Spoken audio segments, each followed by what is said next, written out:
Hello mga kababayan. Ayan. Naggrocery ako kanina. May kukwento lang ako sa inyo. Kanina, naggrocery ako. Bumili ako ng Walkers. Dahil gusto kong tikman itong made in, baked in Scotland. Bali, ano siya, tart.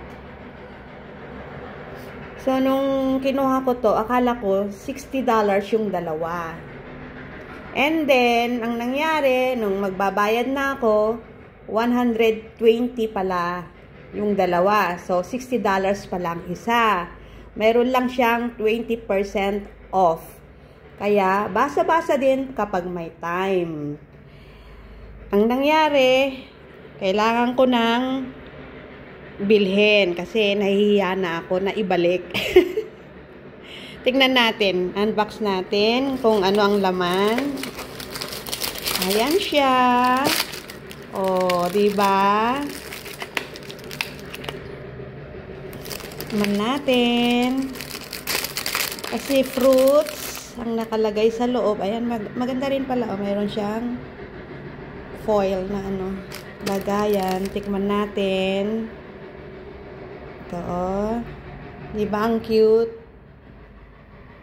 Masarap na merienda. Ako nga.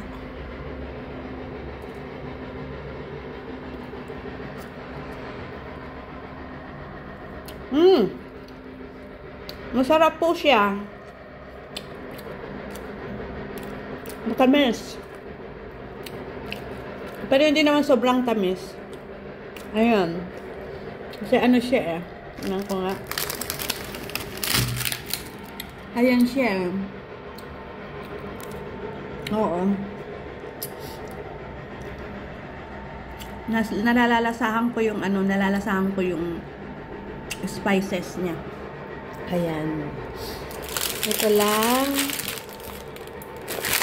ang nabili ko for today. Maraming salamat. Paalam.